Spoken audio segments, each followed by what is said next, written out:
This is the Group Chat. In a world that focuses on the individual, we live life in groups. The Group Chat is meant to spark meaningful conversations about meaningful topics. We think in community, talk in community, and thrive in community. Welcome to the Group Chat. Yo, what's up, chums? It's your boy Telos. And this is the Group Chat, where we have meaningful conversations about meaningful topics. Grant's not here. I know. Chums? Chums. I thought at first you said chumps. Yeah, But that'll be a I don't little really know mean. You know the difference? Is that what you're going to say? Yeah. We need a chum and a chump. What is a chum? You know, it's like, all right. It's like, maybe if I say it in an accent, it'll help. No, it's not going to help.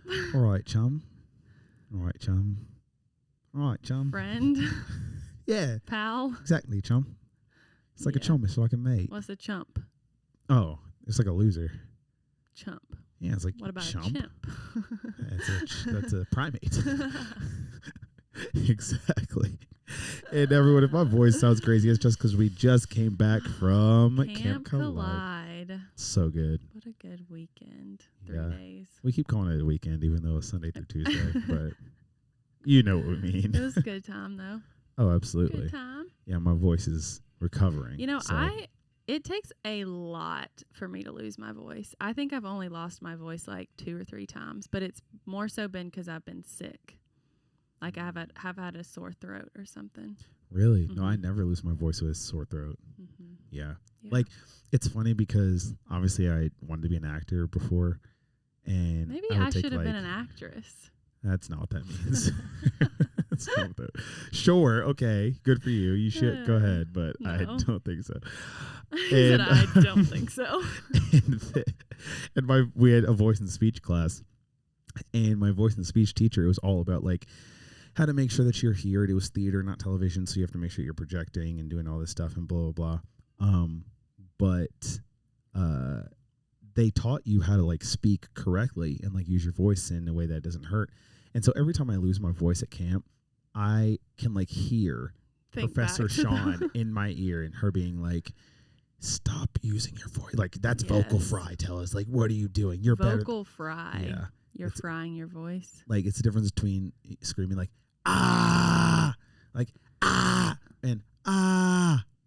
It's like you can feel it in your voice, like scratching, and it's like there's a right way to yell and a wrong way to yell, and if you vocal fry, then you lose your voice. And I do it all the time. Exhibit A. Exactly, but it adds more to my voice, and Raspiness. I get lazy. So it's not a good decision, and I know how not to lose my voice. You just choose not to. So you choose to lose your voice when it happens. That's what you're really saying. Kind of, yeah, pretty much. Like if I put any effort in, I wouldn't lose my voice. But I'm like, you know what? Wow. Yeah. It's like when you lose your voice, do you have a sore throat? Like, does it hurt to talk? No, like that first day after Camp Collide, yeah. Like Tuesday morning, I'm like, oh, it hurts. But then I drank like any tea or cough drop, and then it's all good. What's that stuff called? Throat coat? Yeah, this stuff's disgusting, but it works. Ugh. It really does. Like, you know, when people describe a word with the word, what is throat coat? Oh, it coats your throat. And like it's really what it does though. Like it doesn't taste good, but when you drink it, it really does. I've never had it, and I don't plan to. It really does help your throat, and I don't know what it does, but you can kind of feel it. Nasty. Yeah, it's kind of an interesting thing, but that's why my voice is like this, and that's why we're going to do this. If you had to forfeit one room in your house, in your forever home, for every home you ever lived in, what kind of room would you forfeit? Like, you move into a home for the rest of your life, your home couldn't have a strange question, and it's very hard to think about because I don't like a kitchen, have my own home, a bathroom, a washroom, a family room, a foyer, a bedroom. I think I would forfeit does a mudroom count? No. Okay. Maybe. Like bathroom, bedroom, kitchen. Does basement count? No. We're going with like essential rooms. Like bathroom. Dining room. Whoa. Interesting. So like just kitchen straight to the family room. No. I take it back because I love to gather at a table with people. Because I was like, well, we could just eat in the living room, but that's so Good. different. It is. Then you're watching TV. I know. Well, you don't have to be, but kitchen, bedroom, living room, dining room, bathroom. So if I have would I have a bathroom? It would just be open. Yeah, like you would not have a bathroom. I wouldn't have a shower, a toilet. Correct. That's not okay. Right. So like two things, like bathroom and kitchen. I is think kind of I like, would have to do living room. I feel like you have to, right?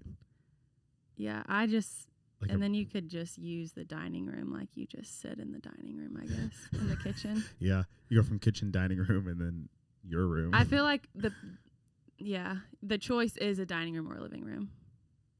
Right. A bedroom, you need it. You right? need it. Sleeping on the couch. I guess you don't need. Couch. Yeah, but like I want it. I guess I don't need it, but I really want it. But kitchen and bathroom. Yeah, it's like. Yeah, I guess. Almost non-negotiables. Living room. I would say so. Yeah. I'd consider a dining room because me and my roommates always just gathered around the kitchen anyway. Yeah. When you were in college, did you like that. gather around the island in the kitchen and like you just sleep till 3 a.m. just talking about are aliens real? I was just house sitting at a house, and I promise you, Telos, their island was bigger than my office. It was just I was like, this is where it's at. Like this is so cool though. I was just like imagining just like friends just gathered around the whole island, like so fun. I would yeah, no, that would be amazing. I don't know how like necessary it is. Oh no. but nice nonetheless. Exactly. We're going for luxury here, not necessity. There you go. You want to ask me what we're talking about today? What are we talking about today? I think this is a good moment to end. Drum rolls, Grant's gone. It's a good transition out of it. Really? That's my pitch. Okay. I can see you're prepared for that. No, I just knew when you said, are you going to ask me, that it was coming. It was coming. It was on its way. And? It was a valiant pitch. 5-second pitch. I receive it. I hear you. Out. I hear you. I see you. You don't receive I know you. And can I get a good old HB drum roll real quick? There you go. Oh man, what we're talking about today is discipleship, or in cultural terms, mentorship. Mm-hmm. So Bible uses this word called disciple, but culture or society will probably use a word that people are more familiar with, like a mentor. Right? So have you ever had like somebody discipling you or mentoring you in your life? Oh, yes. Oh, yes. Currently do. Yes. There you go. Yeah. How many people have like mentored or discipled you? Let's see. I feel like I didn't really like look for that until probably around high school. So I had someone she was pretty consistent all through high school. One person. And then in college, not so much in college, I feel like. Right. Cause I mean, like I was a part of campus ministry, but I wasn't like being discipled, I feel like. But I would count 3 people in my life. I think I would count either 3 or 4, maybe depending on how, but one of them was a repeat at different times. Yeah. So maybe like 3 people, but 4 times. Yeah. I would say like intentional times where it was like. That was set aside. Right. Every other week or like whatever. This is what we're doing. Yeah. Like me and you together type stuff. For sure. How would you describe that relationship? Like if somebody was like, oh, discipleship, disciple's a hot word in the Bible. What is that? Yeah, that relationship between me and that person was very intentional. And it was like, it wasn't just like, hey, we're meeting to talk about what's going on in your life, but there was like an intentionality of like, we're meeting for you to grow, and not just like, well, for my sake, it was like grow spiritually. And so, but I think like to your point of just like mentor of like, I mean, I use that word. It's not like, I don't know why I'm putting like quotes around it. It's like you're too It's a bad word. Oh, exactly. It's a no-no word in Christianity. Call it a disciple. Be bold. You're not being mentored. You're being discipled. Your coach mentors you. I'm discipling you. But our culture, whatever, says mentor. And so it may not be like a spiritual mentor. You know, it's just like a life coach, if you will. Oh, you know? yeah. And I think that even goes to like what our culture is. Because like culture still accepts that term. So discipleship can be like this loaded thing that's like, whoa, like Jesus and his disciples? Yeah. Is that what you're talking about? It's like, yeah, that's what I'm talking about. But at the same time, you've been discipled in a lot of different areas. That's just not what you call it. Yeah. Like your teacher disciples you. Mm-hmm. You just don't call it that. You say that they're teaching you. Yeah. And that's what the disciples called Jesus, a rabbi, a teacher. And so like that's a hot word that might be like loaded or intimidating, but I even heard a good analogy of this pastor once said, he was like, my doctor disciples me. I just sometimes don't listen to him. Shoot. It is like you have somebody who's teaching you and showing you and modeling for you what a healthy life should look like. And then you're supposed to meet with them on a semi-regular basis, and you're supposed to give them updates about your life. A semi? A semi. Oh. I should have said semi. Yeah. Now that you put it out, I'm like, I was what? I was like a semi. What's a semi? And right. Just context. Semi. Okay. Semi-regular. Semi-regular. It is semi. Yeah. Continue. That's interesting. You meet with them on a semi. On a semi-regular basis. And they help you in a specific area of life. And that's what like a discipler or a disciple does. But we just believe that when you're connected to something spiritually, that it affects everything else in your life. Right. And so like in the way that a doctor might disciple you health-wise, a person following Jesus would disciple you spiritually speaking. But we believe that that spiritual discipleship affects literally every other part of your life. Yeah. I actually met with mine today.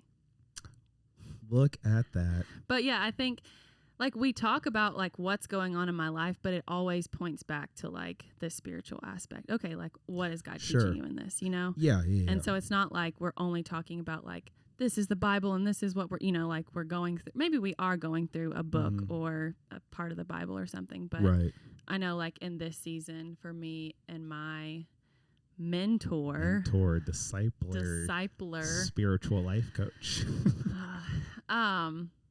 It's more of like what's going on in your life, what is God calling you into, where are you at with that, and like like how are you receiving that, and then like not only that but like what are you doing in preparation for that. So is it intimidating for you? I'm gonna play devil's advocate if that's all right. Is it intimidating for you to open up your life to somebody? Because the first word you used was like intentional, and maybe a lot of relationships that our listeners might be having are like incidental and circumstantial and things like that, where it's like, well, we just happen to be neighbors or happen to go to the same school or happen to be on the same sport.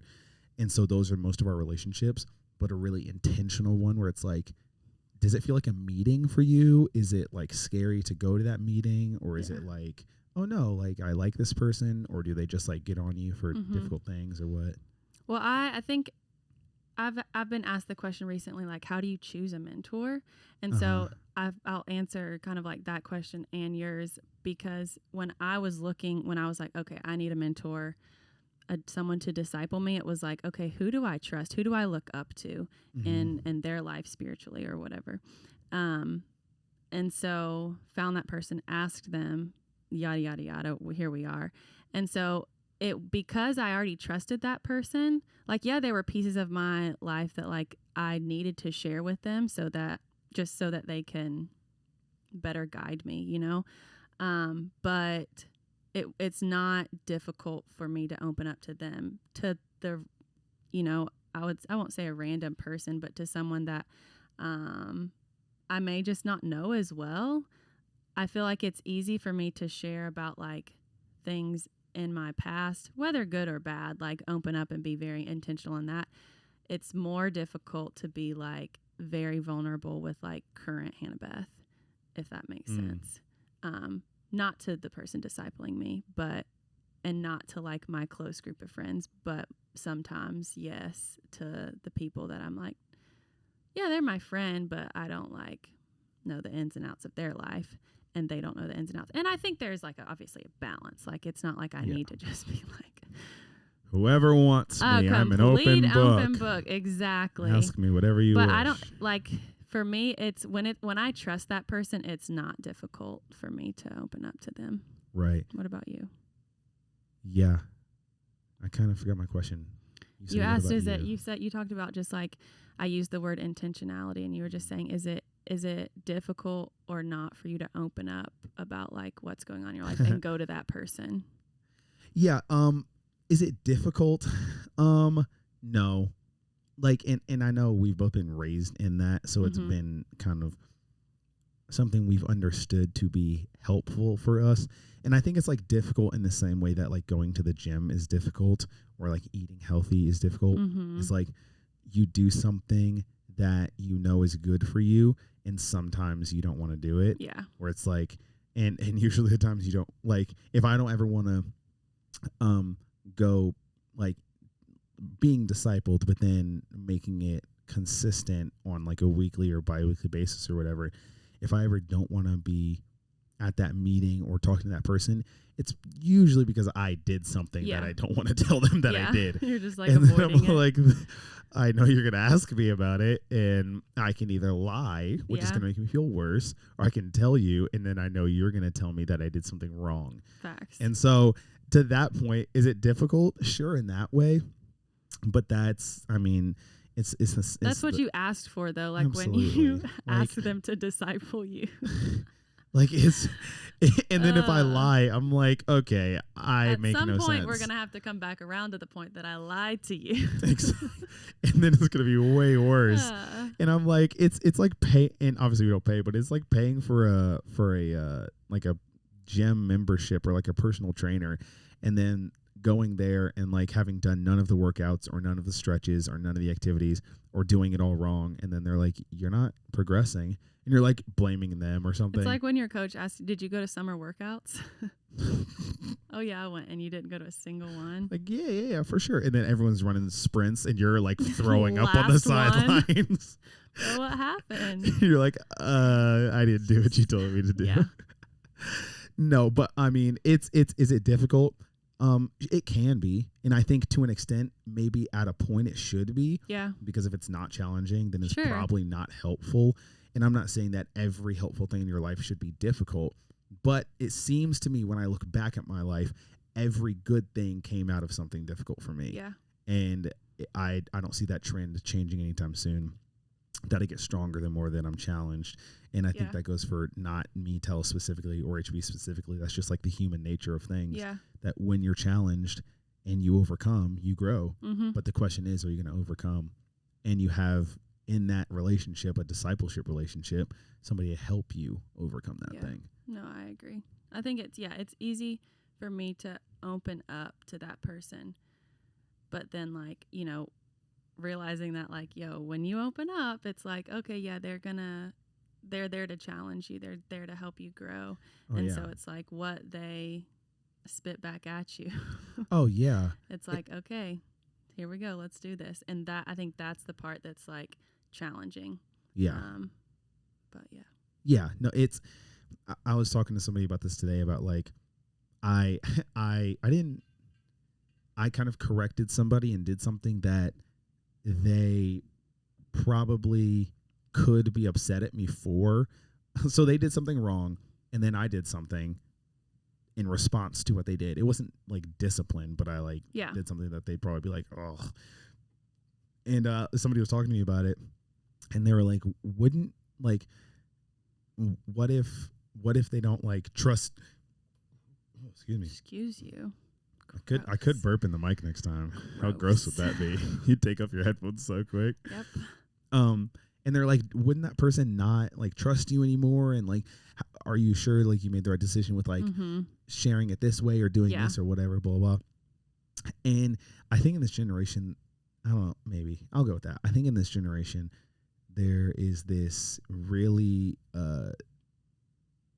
intense connection with feelings and with empathy and with what's the subjective truth and with acceptance and tolerance, which I think can be helpful in certain areas, but then very unhelpful in other areas. And so for me to go easy on you because you'll like me more or you'll be more receptive to me in the future, I don't think is helpful at all. And so I don't want somebody to go easier on me because for the sake of my feelings, if that truth makes me worse in the end. Sure. Because you were avoiding confrontation, you were trying to make me feel better, you were trying to not have an awkward situation come up, then you're actually doing me a disservice because you're not challenging me. And I don't want people in my life as disciplers going to me and saying oh, everything you did is good. It's hey man, we're all just human. You're good. It's you're hey, going to stay the same. Yeah. That might be valid. I am a human. I might mess up, but what am I that's not helping me. Yeah. That's just coddling my feelings. And so to some extent, I definitely want somebody to I was going to be direct and say, hurt my feelings, not but intentionally. Have that tough love, you know? Be able to. And I think that's what's so important about finding someone to disciple you or mentor you. I think it's important that you do know that person.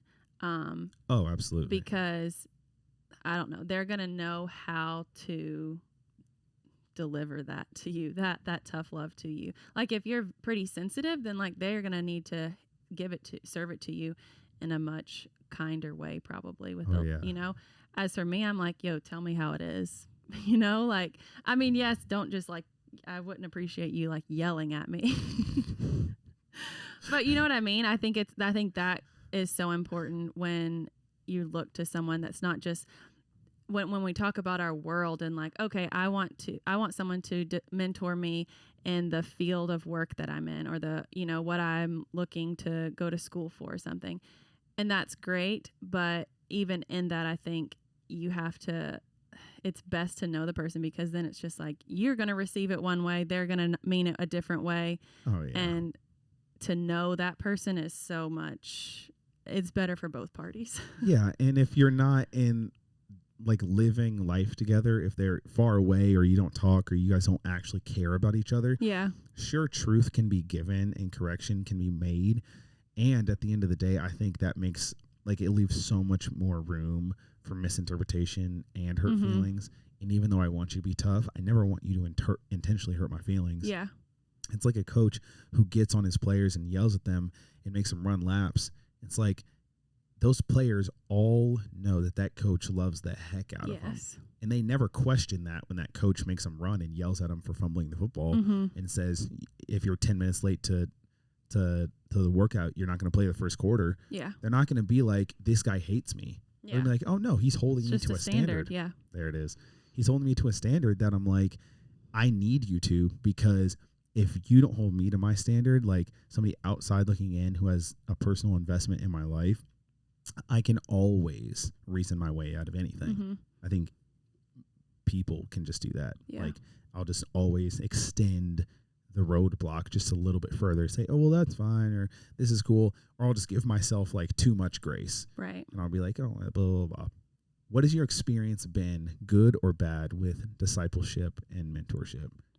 It's been great, I would say. I think there was one that I was I don't know how this is about to go.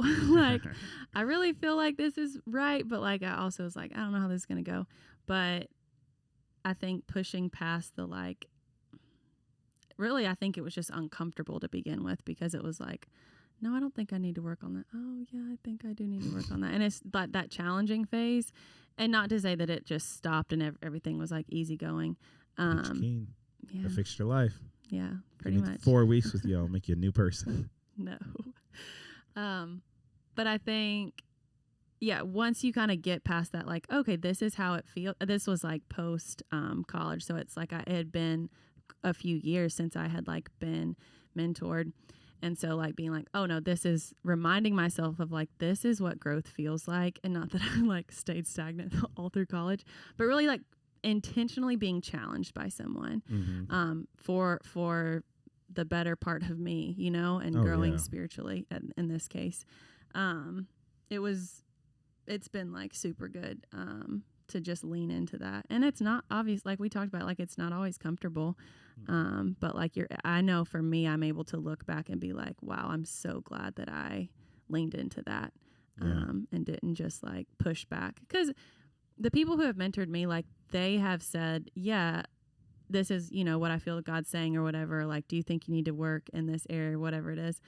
And every time I'm like, probably. But if I were to be like, no, I'm good, they'd be like, all right. You know, like they might push a little bit, but they're not going to sit there and make me, because they know the Holy Spirit's going to minister to me at the end of the day. So, well, she'll get around to it. You're like, I planted the seed. Yeah, I'll give her a few days. What about Then you? she'll text me. My experience has been great. Yeah. Like, I've had a lot of people and everybody who has discipled me, I've been in relationship with for a while. Same. Before that. And so they know me really well. And, I mean, I consider it like, if somebody ever came up to me, and most people kind of did come up to me and they were like, hey, like one of them literally came up to me and was like, hey, I'm going to disciple you. I've done that to students now. I mean, I want them to say like, want them to want that, but I'm like, yo, I'm going to disciple you. Okay, let's do it. Yeah, Great. yeah, literally. And that was me. He came up to me and I was like 16, 17. And he's like, I'm going to disciple you. And I was like, do I have a choice in this? I was like, okay, whatever. And so, but I mean, they've been great experiences that have definitely like shaped me into the person that I am today. Absolutely. And if you don't have somebody like that in your life, I totally agree. Like whoever asked you that question of what do you look for in a mentor or discipler, it's like Paul said something really, really great. He was just like, imitate me as I imitate Christ. Yeah. And so I think it's really important to find somebody who's imitating Christ really, really well. Yeah. Find somebody find somebody you look up to in the faith, like you said, and say, I want what you have. Yeah. And look at their life holistically. Their marriage, if they're married, their relationships, are they involved in a lot of drama? Yeah. Do they have a great work ethic? Family. Do they have a good family life? Do they have a good spiritual disciplines? Yeah. What's the fruit coming out of their life?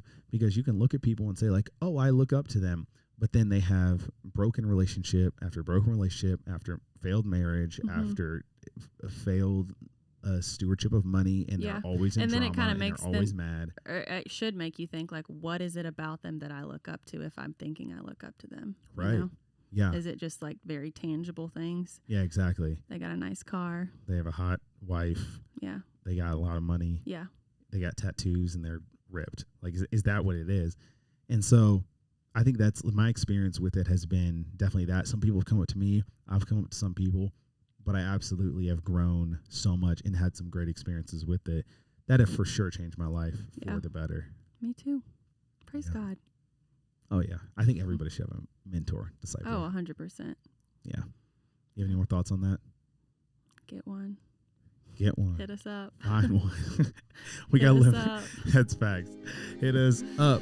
All right, everybody. Well, this is the group chat where we have meaningful conversations about meaningful topics. I'm Telos, and you chums are the best. Remember to have this conversation with somebody near you, because remember, guys, this is the group chat where we think in community, talk in community, and thrive in community. Y'all are the best. My voice is gone, and we'll see you chums later. Peace.